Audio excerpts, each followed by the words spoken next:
Imaginez que vous êtes dans un bureau lumineux. Vous rencontrez quelqu'un pour la première fois et vous entendez le doux glissement d'une carte en papier, bien rigide, sortant d'un petit étui en cuir. La carte est lisse et fraîche entre vos doigts. Ses coins sont nets et sa couleur blanche éclatante lui donne un air très professionnel. Ce petit morceau de papier vous dit exactement qui est cette personne et comment la contacter. Aujourd'hui, on utilise ces cartes partout dans le monde pour nouer des amitiés ou conclure de gros contrats. Pourtant, ce simple outil a une très longue histoire qui a commencé il y a plusieurs centaines d'années dans un endroit lointain. Au XVe siècle, en Chine, les gens utilisaient de petites cartes appelées cartes de visite. Elles étaient très importantes dans la haute société pour montrer du respect. Quand quelqu'un voulait rendre visite à une famille riche, il envoyait son nom sur un morceau de papier rouge spécial. Ce papier informait la famille de l'identité de l'invité. Cela montrait que le visiteur avait de bonnes manières et un rang social élevé. Ces premières cartes n'avaient ni numéro de téléphone ni email, car ces choses-là n'existaient pas encore. À la place, elles se concentraient sur le respect et le nom de famille. C'était le tout début de notre façon de partager nos informations professionnelles. Au cours du XVIIe siècle, le monde des riches a évolué de façon passionnante à travers l'Europe. Dans la belle France de l'époque, la vie était rythmée par l'art et des règles de savoir-vivre très précises. C'était une période où votre apparence et ce que vous possédiez étaient essentiels pour votre place dans la société. Les gens voulaient montrer qu'ils étaient polis et faisaient partie de l'élite.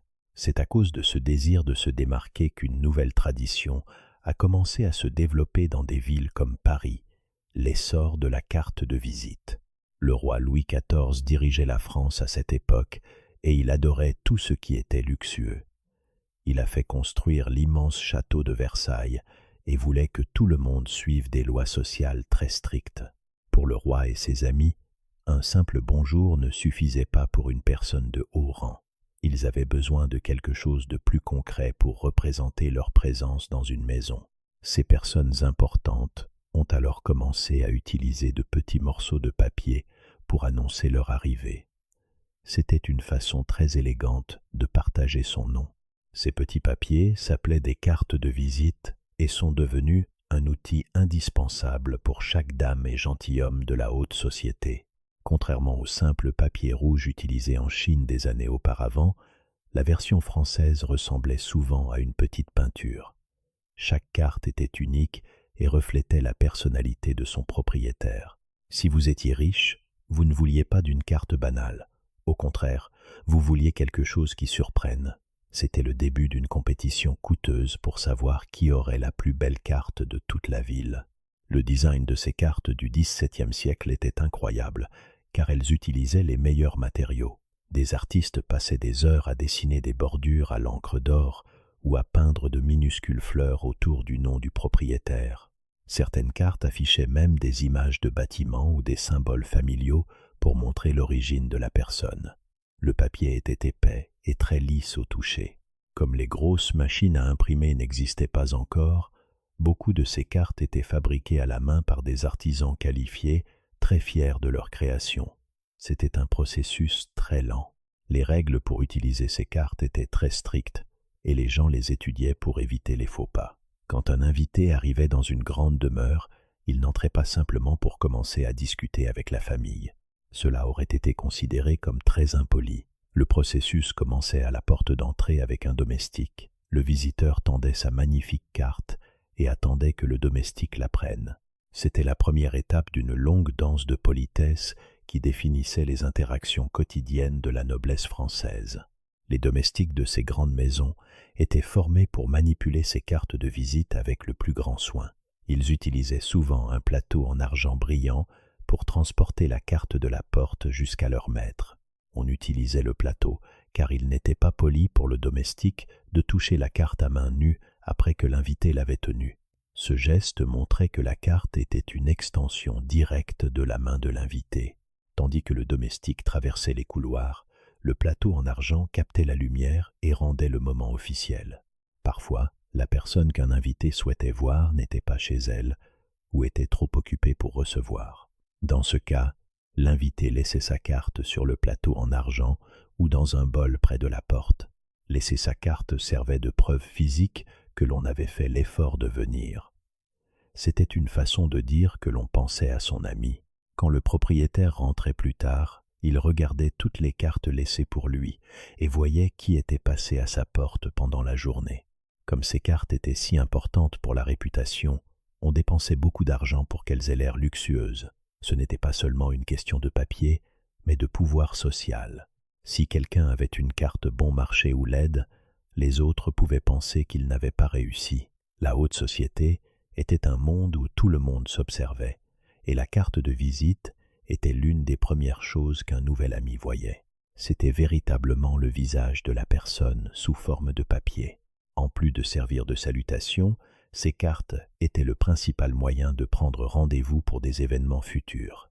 Si quelqu'un voulait inviter un ami à dîner, il pouvait écrire une petite note au dos de la carte. Cela faisait de la carte un outil utile pour organiser la vie sociale trépidante de l'élite française. Sans ces cartes, il aurait été difficile de savoir qui rendait visite à qui dans les rues animées de Paris. Elles étaient les ancêtres de nos calendriers sociaux pour les gens riches et puissants. Le langage de la carte de visite avait même ses propres codes secrets qu'il fallait apprendre soigneusement. Par exemple, certains pliaient un coin de la carte pour envoyer un message spécifique sans écrire un seul mot. Un pli sur le coin supérieur droit pouvait signifier que la personne était venue en personne. Ce langage secret permettait de communiquer très rapidement et discrètement dans une pièce remplie d'autres invités. Cela ajoutait une couche de complexité aux règles sociales qui régissaient la vie des riches durant cette période décorative de l'histoire. Cela aidait tout le monde à rester connecté de façon très polie et élégante. Le monde a commencé à changer radicalement au cours du XVIIIe siècle. La vie s'accélérait plus que jamais grâce aux nouvelles inventions et à l'expansion du commerce. Dans des villes animées comme Londres, les rues étaient remplies de gens cherchant des marchandises. Avant cette époque, les cartes étaient surtout réservées à la haute société et aux fêtes guindées. Cependant, un nouveau groupe de personnes a commencé à voir une utilité différente pour ces petits morceaux de papier. Il s'agissait des marchands et des commerçants qui voulaient vendre leurs produits à plus de clients. Ils ont réalisé que la communication était le secret pour gagner plus d'argent. Ces propriétaires d'entreprises travailleurs ont créé ce qu'on appelait une carte commerciale. Elle était assez différente des cartes de visite utilisées par les lords et les ladies dans leurs grandes demeures. Alors que les cartes de visite ne comportaient qu'un nom et servaient à la bienséance, les cartes commerciales servaient à la publicité.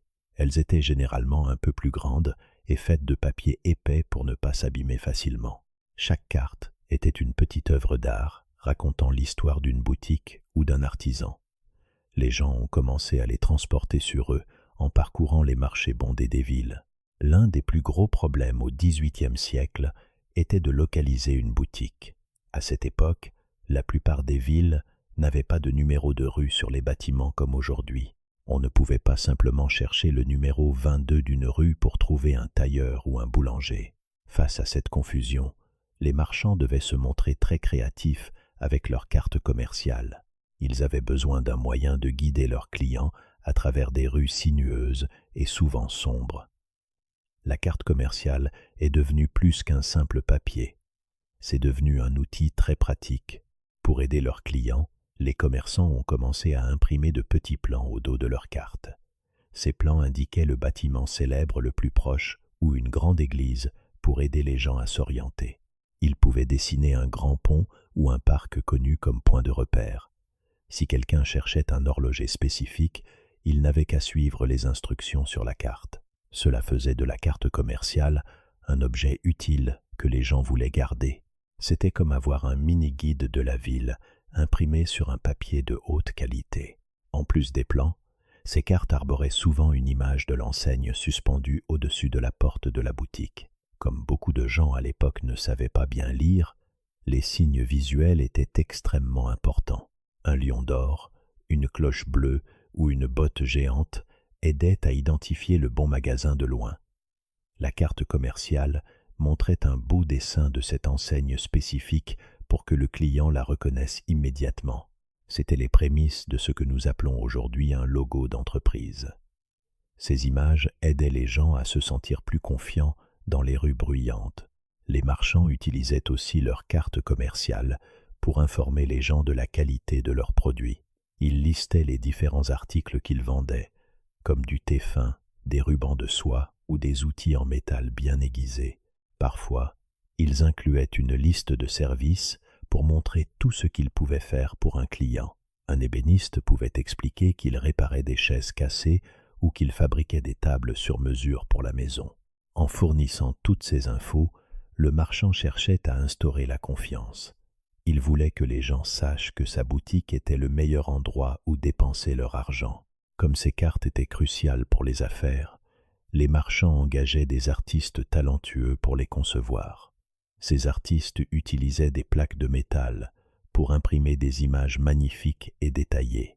Ce procédé s'appelait la gravure, et il permettait d'obtenir des lignes très fines et des motifs complexes. Beaucoup de cartes commerciales de la fin du XVIIIe siècle sont aujourd'hui considérées comme de véritables œuvres d'art.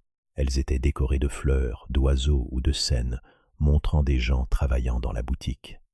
Cette esthétique donnait envie aux clients de garder la carte. Une belle carte suggérait que l'entreprise elle-même était de haute qualité et professionnelle. À l'aube du XIXe siècle, le monde a connu la révolution industrielle qui a encore une fois tout changé. Les usines ont commencé à produire plus de biens et davantage de personnes ont quitté la campagne pour les grandes villes.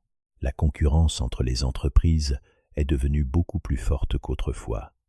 Chaque commerçant se battait pour attirer l'attention des mêmes clients. Cela signifiait que la publicité devenait vitale pour survivre. La carte commerciale était le moyen le plus efficace pour une petite entreprise de sortir du lot. C'était un rappel physique que l'on gardait avec soi. Pendant cette période, une nouvelle catégorie de personnes, appelée la classe moyenne, s'est développée très rapidement.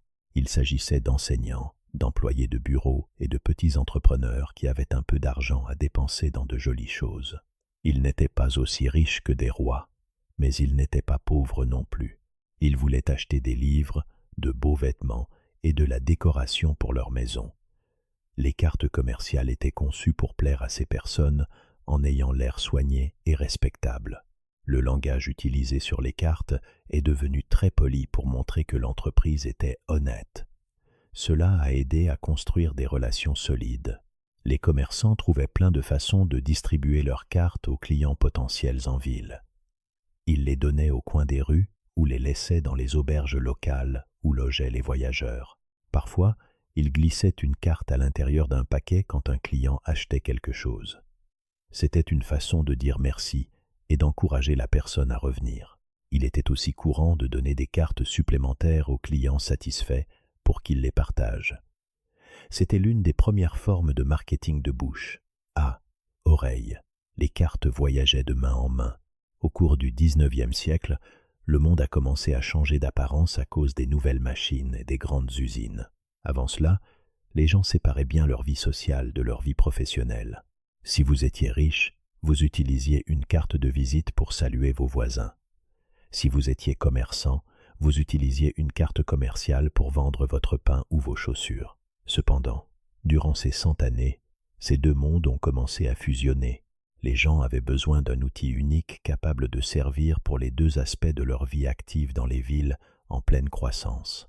Les cartes sociales étaient toujours utilisées selon des règles très strictes pendant cette période intéressante de l'histoire. Par exemple, si vous vouliez rendre visite à un ami, vous donniez votre carte à son domestique à la porte. Le domestique apportait la carte au maître de maison sur un petit plateau. Si le maître était occupé, vous laissiez la carte pour montrer que vous étiez passé dire bonjour. Ces règles sociales étaient primordiales pour les familles qui voulaient montrer qu'elles avaient du savoir-vivre. C'était une façon silencieuse de témoigner du respect aux autres membres de la communauté. Dans le même temps, le monde des affaires changeait et devenait plus respectable pour tout le monde. Autrefois, certains pensaient que vendre des choses n'était pas un métier très élégant, mais avec l'essor du commerce international, être un homme d'affaires est devenu une source de grande fierté. Les médecins, les avocats et les banquiers avaient aussi besoin de partager leurs coordonnées sans donner l'impression de simplement vouloir vendre quelque chose. Ils voulaient une carte qui ait l'air sérieuse et formelle. Cela a conduit à un nouveau style de carte, beaucoup plus simple que les cartes commerciales colorées du passé. Ce nouveau style de carte était généralement imprimé avec une encre noire très sombre sur un papier blanc immaculé. Les designs n'étaient plus aussi chargés que les anciennes cartes, avec des dorures et des couleurs vives. L'accent était mis sur le nom de la personne et sa profession. L'écriture était souvent réalisée dans un style magnifique appelé calligraphie. Ce look épuré montrait que la personne était organisée et professionnelle. Cela rendait aussi les cartes beaucoup plus faciles à lire pour ceux qui travaillaient dur dans de grands bureaux ou voyageaient de ville en ville pour le commerce. Au XIXe siècle, les gens faisaient très attention à leurs effets personnels et à leur réputation. Comme ces cartes étaient si importantes, les hommes et les femmes ne les mettaient pas simplement dans leur poche où elles auraient pu se salir ou se froisser. Ils les transportaient dans de petits étuis élégants. Certains de ces étuis étaient faits d'un cuir très souple et agréable au toucher. D'autres utilisaient des étuis en argent brillant ou même en or s'ils étaient très riches. Ces étuis protégeaient les cartes et faisaient de l'échange de cartes un moment spécial et solennel. Si vous vous étiez promené dans les rues animées de Londres ou de Paris à cette époque, vous auriez vu beaucoup de gens porter ces étuis à cartes. Quand deux hommes d'affaires se rencontraient pour un déjeuner ou une réunion, ils ouvraient soigneusement leurs étuis. Ils en sortaient une carte blanche et propre pour la tendre à l'autre. Cet échange était un signe de confiance et la promesse d'une future collaboration. Comme le téléphone n'existait pas encore, ces cartes étaient le seul moyen de se souvenir comment retrouver quelqu'un plus tard. C'étaient de petits morceaux de papier qui renfermaient toute l'identité d'une personne. L'industrie de l'imprimerie a aussi joué un rôle majeur dans l'évolution de ces cartes au cours de ce siècle. De nouvelles machines permettaient d'imprimer beaucoup de cartes en même temps pour un coût moins élevé qu'avant. Cela signifiait que plus de gens pouvaient s'offrir leur propre carte personnelle. Même si les cartes étaient plus simples, la qualité du papier s'est nettement améliorée et il est devenu plus épais. Une carte épaisse donnait une impression de luxe et de solidité. On pensait qu'une carte de haute qualité représentait une personne de haute qualité. Cette idée a aidé à créer les standards professionnels que nous utilisons encore aujourd'hui. Les femmes utilisaient aussi ces cartes de façon particulière au XIXe siècle. Même si beaucoup d'entre elles ne travaillaient pas dans des bureaux, elles dirigeaient le monde social. Elles utilisaient leurs cartes pour gérer leurs agendas chargés de visites et de réceptions. Une femme pouvait laisser sa carte dans plusieurs maisons en une après-midi pour entretenir ses amitiés. Parfois, elle pliait même un coin de la carte pour envoyer un message secret. Par exemple, un coin plié pouvait signifier qu'elle s'était déplacée en personne plutôt que d'avoir simplement envoyé un domestique avec la carte. Au fur et à mesure que le siècle avançait, la distinction entre carte sociale et carte de visite professionnelle a lentement disparu. Les deux styles ont fusionné en un outil unique adapté à presque toutes les situations.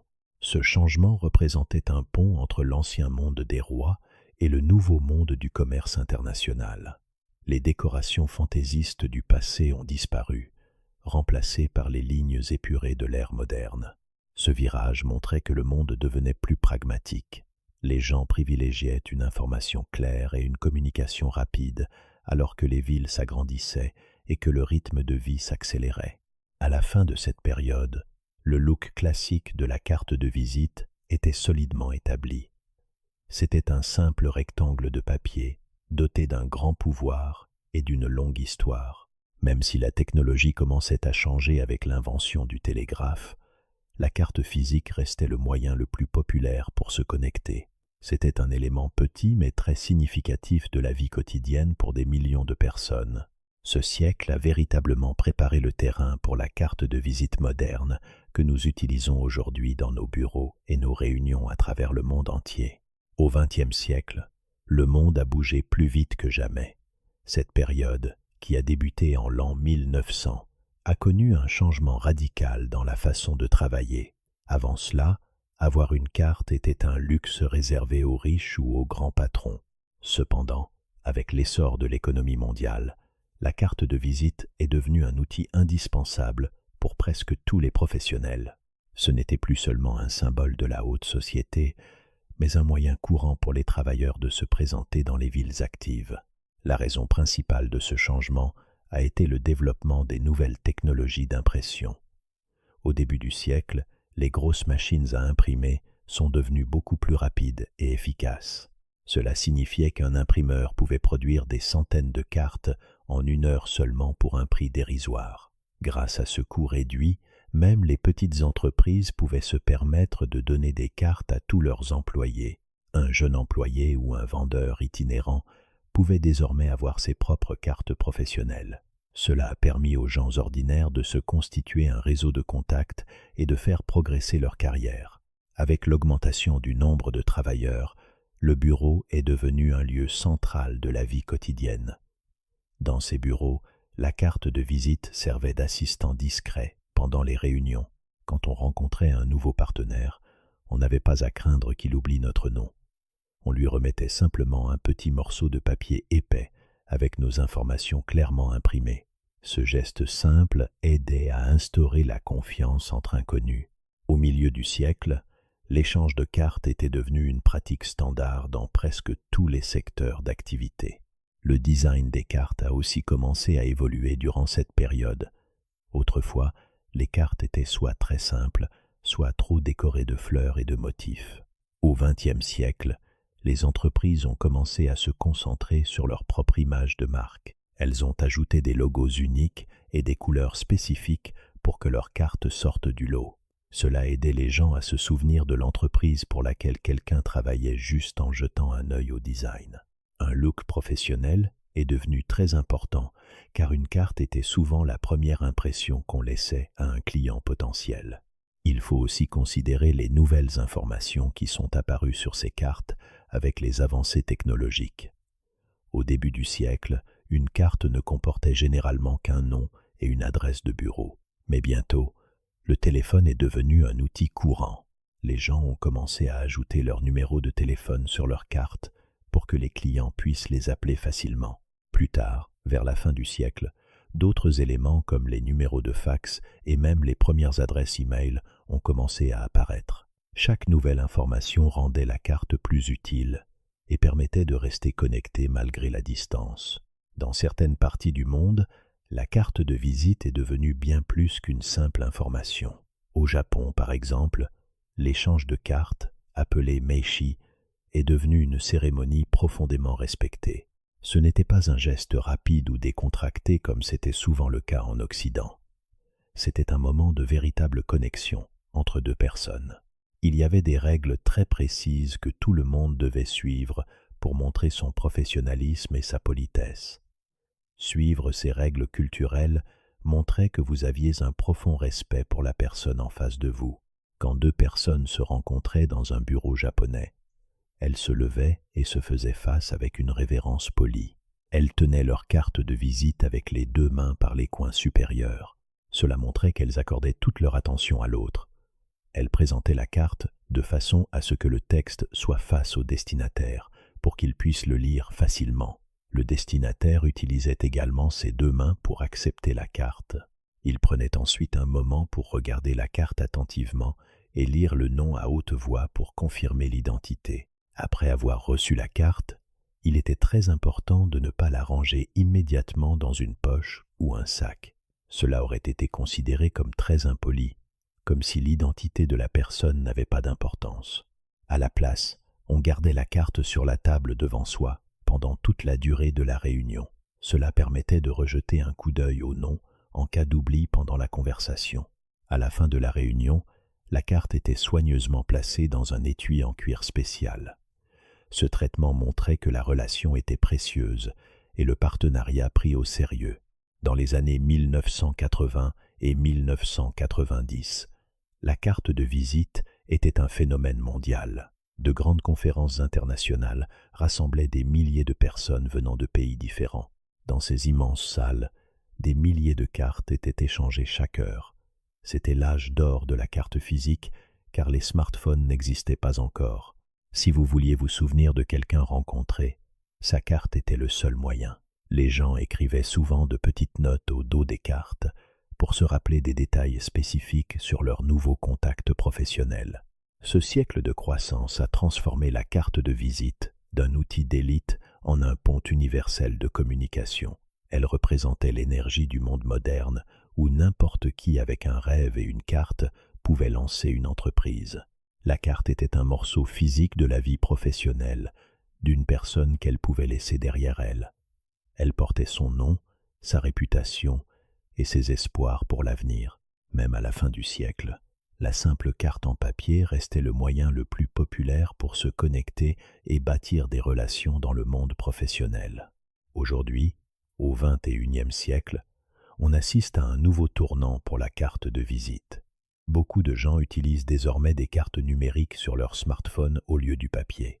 On peut scanner un code carré appelé code QR pour enregistrer instantanément les infos de quelqu'un. Cette technologie permet de partager ses coordonnées très vite sans s'encombrer de boîtes de papier. Pourtant, même si les smartphones sont partout, beaucoup de professionnels aiment toujours le contact d'une carte physique. C'est un souvenir concret d'une rencontre qu'un lien numérique ne remplace pas toujours. Ce petit morceau de papier représente une véritable connexion humaine. La carte de visite a fait du chemin, du papier rouge en Chine aux écrans numériques. Elle reste un moyen puissant de se connecter et de créer des liens. Dans certaines cultures, la façon de donner une carte montre encore tout le respect que l'on porte à l'autre. Qu'il s'agisse d'une carte luxueuse sur papier épais ou d'un simple code sur écran, l'objectif reste le même. On veut que les gens se souviennent de qui on est et de ce qu'on fait. Ce minuscule outil continue de combler le fossé entre deux personnes qui se rencontrent pour la toute première fois. Si vous avez écouté jusqu'ici, n'hésitez pas à liker et à vous abonner pour suivre nos prochaines vidéos.